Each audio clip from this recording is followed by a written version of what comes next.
What's up, family? We have a new information on a new plan to save Social Security. Now, this plan is from President Biden, and it was released last week on how he plans to save the entitlement program that's expected to go away within the next 10 years or so. Well, guys, hurricane season is finally here, and we have a potential hurricane on the horizon. Yes, guys, we are referring to Tropical Storm Bret, which is now forecasted to become a hurricane by tomorrow. Yes, guys, as you can see, Tropical Storm Bret has formed in the Atlantic Ocean, and it is set to become a hurricane as it moves west in the Atlantic. And as you can see right here, guys, looking at this particular path, it is definitely headed a little towards the United States. But anyways, guys, this particular system is continuing to show signs of organization while moving western. Conditions are favorable for intensification, possibly into a hurricane, though the wave will encounter some dry air and pockets of stronger wind shears, especially upon approach to the Northeast Caribbean and the Puerto Rico area by this weekend. But anyways, guys, this is one of the first hurricanes that we have on the horizon. And guys, like I said, we are pretty much into the hurricane season. So guys, be prepared and start planning your vacation, if any, right now. Or if you live in these particular areas,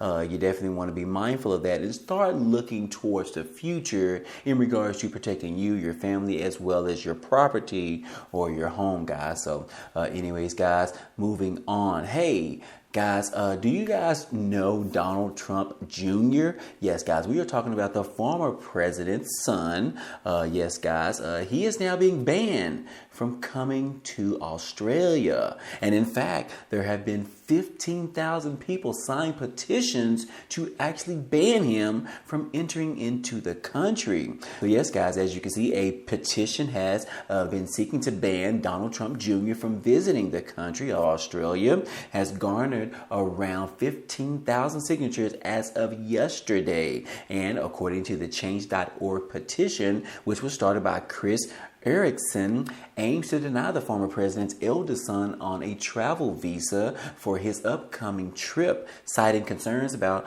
Trump Jr.'s fiery rhetoric and polarizing reputation. Now, again, Donald Trump Jr. is an illegal drug-taking, bigoted person who should not be allowed to enter Australia for the purpose of earning himself and possibly his father any campaign contributions. The petition description is stated on the website change.org, and it is titled "Ban Him from This Country." So yes, guys, Trump Jr. is scheduled to visit Australia later next month, and according to the Australian news outlet, they are saying that he has some speaking engagements in Sydney, Australia, as well as Melbourne and Brisbane. So anyways, guys, this particular tour is sponsored by the group called Turning Point, which is a conservative nonprofit group, which is founded by an activist, Charlie Kirk. And yes, guys, reports are now indicating that Trump Jr. will be joined by Nigel, which is a former Brexit Party leader in the United Kingdom. So anyways, guys, yes, if you are interested in signing this petition, you can go to change.org and sign it today. But on the flip side, if you are in support of him visiting Australia, then obviously you can probably do something alternative to signing this particular petition. But however, guys, can you believe this? 15,000 signatures, and this is just as of yesterday. How many petitions will be signed before his particular date of July the 9th through the 11th, in which he is expected to travel to the country? So anyways, guys, we'll just have to follow up with this particular story to see whether or not he actually is able to visit the country for this particular speaking event. But anyways, guys, yes, right now, guys, it looks like Australians are trying to ban Trump Jr. from visiting their country. But anyways, guys, hey, let's go ahead and talk about Social Security. And that is because we have recent report that is talking about how Social Security can receive around a 20% decrease in their benefits or their payments. As you can see right here, guys, in this article, it says that Social Security 20% cuts to your payments may come sooner than expected. Yes, guys, it says that it is alarming news about the state of Social Security, but some experts experts are warning that up to 20% in payments cuts could be coming as early as 2032 unless Congress, as well as President Biden, intervenes with measures to preserve the funding for this specific program. Now, again, upwards of around 66 million people currently receive benefits, with the average coming in at around $1,691 according to the January data in regards from the Social Security Administration office. But cuts of 20% of payments could shrink it down to around $1,352, which is basically going backwards from the progress that has been made to increase the benefits through the cost of living adjustment, or better known as the COLA increase. Now, again, guys, the latest of which came earlier this year pretty much bumped the payment amounts by 8.7%, which more than half of retirees say even that higher adjustment that was just received, the COLA increase,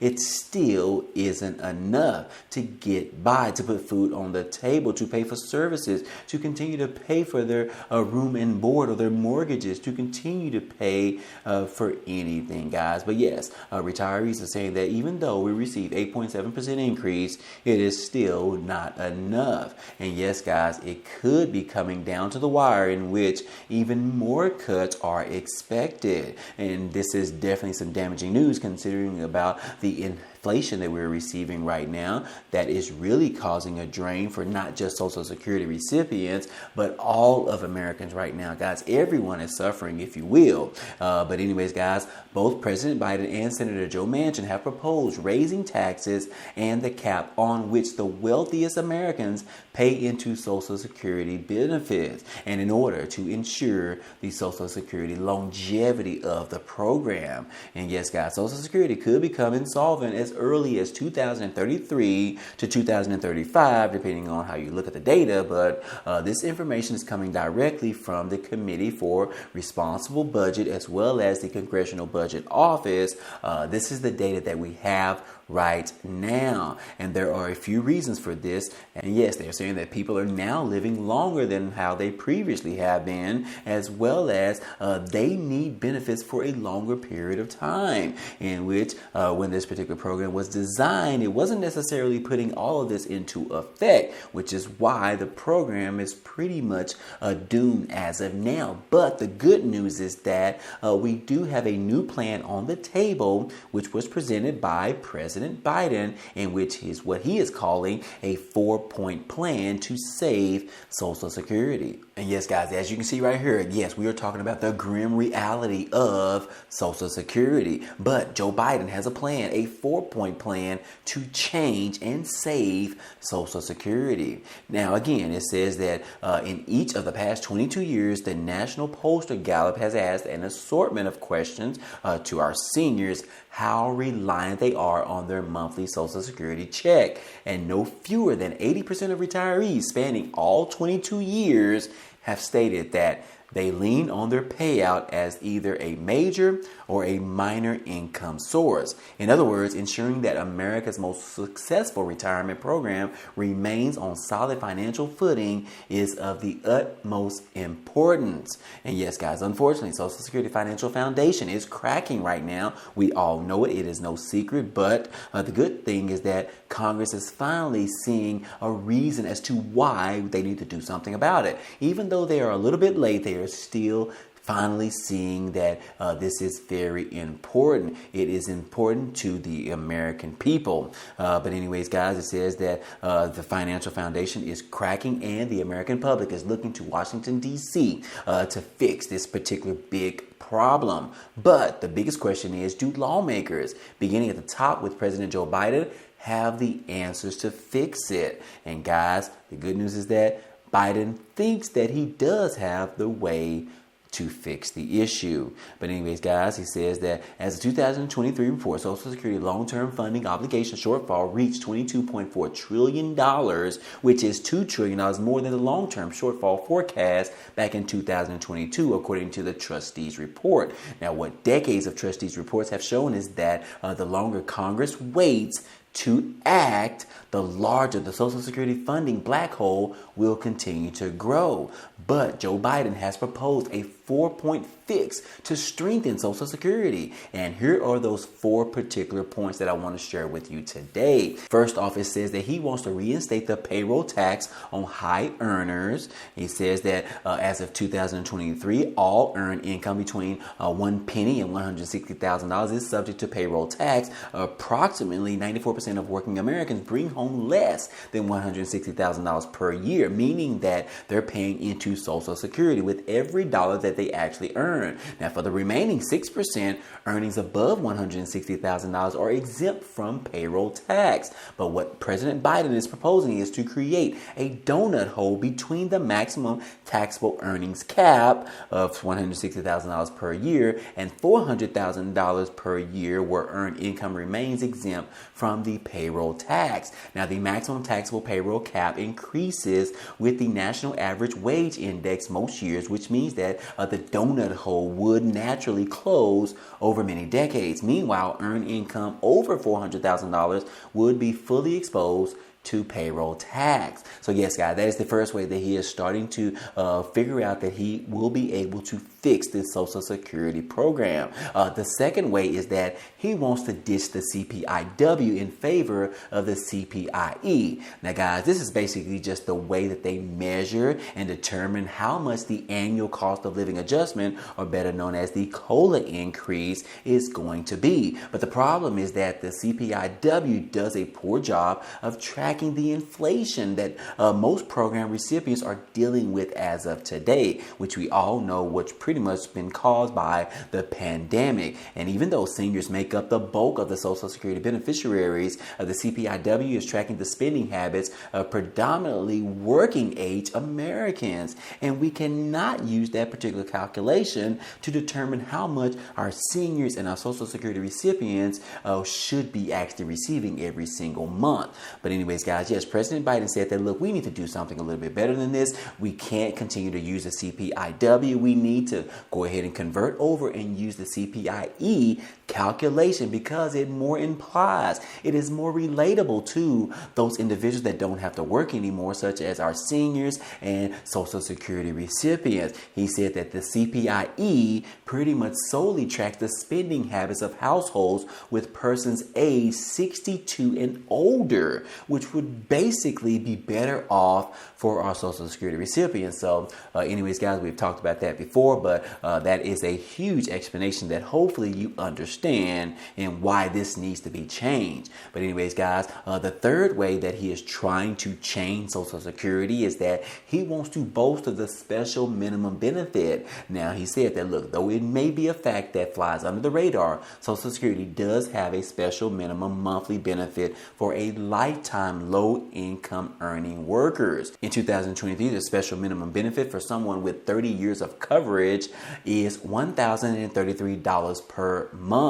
However, a $1,033 monthly check is still well below the federal poverty level for a single filer of $1,215 per month this year. Now, President Biden's plan would see Social Security's special minimum benefit increases to 125% of whatever the federal poverty level is for a single filer in a given year. So in 2023, it would have raised the payout to around $1,518 per month for our Social Security recipients. So anyways, guys, that is just another way that he is saying that we need to raise the amount of money that our Social Security recipients receive, because if we don't, they will continue to be receiving less than the poverty level. And we can't have that happen, guys. We have got to do something about it. So anyways, guys, the fourth point in which President Biden is saying that he can save the Social Security program is that he wants to lift payouts for age beneficiaries. Now, again, like I said, the fourth and the final Social Security change proposed by President Biden is a gradual increase of 1%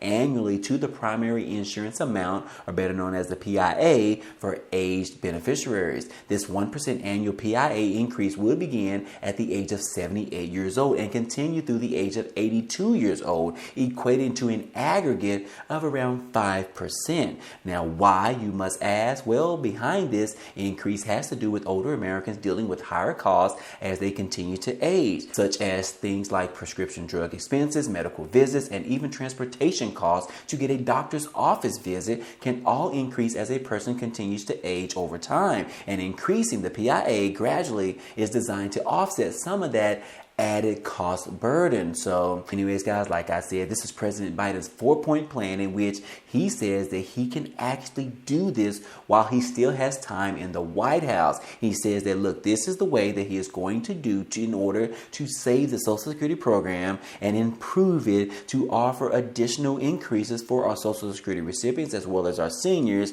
in the amount of cash payments every single month, and this is the way to get it done, guys. This is what he said he wants to do before he leaves office. This is the thing that he says that is his top priority before he leaves office. And guys, let's face it, this is probably Biden's last term in office, so he only has a little bit of time to get this done. So will you give him his vote in the meantime for fixing the Social Security program? He sure has my vote. But anyways, guys, hey, that's all I have for you today, and I hope all this information was important to you today. Well, anyways, guys, hey, that's all I have for you today, but feel free to check out some of the items down below because there are a few ways for you to be able to earn some free money, some free cash. Yes, guys, if you are a new customer, you can sign up with Webull, where you can deposit $1 and they are going to give you 12 free stocks, and those stocks could be worth up to $3,000. This is a great way to start your investment journey and start investing your money for the future.